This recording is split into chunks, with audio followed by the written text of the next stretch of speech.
Bismillahirrahmanirrahim. Assalamualaikum warahmatullahi wabarakatuh. Kembali saya lagi bersama saya Muhammad Hijri Nur dari Teknologi Pengelolaan Sumber Daya Perairan Politeknik Alih Usaha Perikanan semester 3 dengan NRP 5625113263. Pada kesempatan kali ini saya akan menjelaskan tentang salah satu materi dari produktivitas perairan. Jadi pembahasan kita kali ini ada dua topik, yaitu tentang biomasa plankton dan siklus nutrien. Mengutip dari salah satu channel YouTube bahwa jauh di dalam lautan potongan-potongan halus bahan organik jatuh seperti salju. Tapi salju laut itu tidak hanya cantik, itu adalah bagian penting dari jaringan makanan laut kita dan iklim global kita. Yang menentukan bagus dan tidaknya iklim adalah bagaimana salju itu bisa bertahan lama hingga saat ini. Langsung saja masuk ke materi. Yang pertama, saya akan menjelaskan tentang biomasa plankton. Bahwasanya perlu kita ketahui bahwa dari KBBI, biomasa adalah jumlah keseluruhan organisme yang terdapat dalam suatu habitat perairan. Jadi biomasa itu adalah semua atau segala hal yang berada di siklus perairan itu sendiri, baik dari air, plankton, tumbuh-tumbuhan, karang, lamun, dan segala macam di dalamnya. Biomasa adalah salah satu sumber daya hayati yang bisa dirubah menjadi sumber energi yang dapat diperbarui. Biomasa juga terbentuk dari energi matahari yang telah ditransformasi menjadi energi kimia oleh tumbuhan hijau melalui proses fotosintesis. Oleh sebab itu biomasa di perairan lebih identik dengan fitoplankton dan parazoplankton. Meski sebenarnya rangkupan dari biomasa itu sendiri terdiri dari berbagai jenis organisme yang hidup, baik produknya, limbah olahan ataupun sisa metabolisme. Jadi semua yang terkandung dalam biomasa itu adalah sesuatu hal yang bisa diubah menjadi sebuah energi jika ada terjadi korelasi antara satu unsur dengan unsur yang lainnya. Lanjut, bahwa biomasa lautan itu berbeda dengan biomasa daratan. Biomasa lautan dapat meningkat seiring dengan pergerakan menuju tingkatan tropik yang lebih tinggi. Hal ini disebabkan oleh produsen utama lautan yang berupa fitoplankton berukuran sangat kecil dan mampu tumbuh dan berkembang biak dengan cepat. Berbeda dengan produsen di daratan yang tumbuh dan berkembang biak relatif lebih lambat.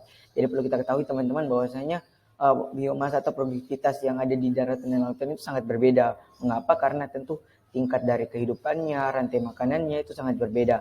Makanya yang di darat itu lebih lambat daripada yang berada di lautan.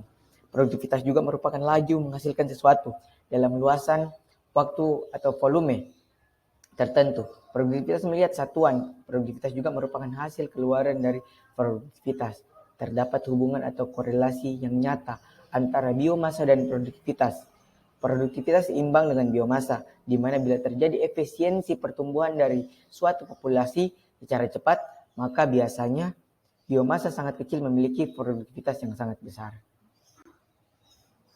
Jelas bahwasanya produktivitas itu bisa digambarkan sebagai merupakan laju menghasilkan sesuatu dalam luasan waktu atau volume, di mana produktivitas primer adalah laju pembentukan senyawa-senyawa organik yang kaya energi dan senyawa-senyawa anorganik. Jumlah seluruh bahan organik atau biomasa yang terbentuk dalam proses produktivitas itu dinamakan total produktivitas primer atau produktivitas primer kotor. Secara tidak langsung kita sudah mengetahui apa arti produktivitas itu. Kemudian kita lanjut ke yang bagian terakhir bahwa ada siklus nutrien. Siklus nutrien itu adalah perairan air tawar dan perairan air laut memiliki pola sistem yang berbeda.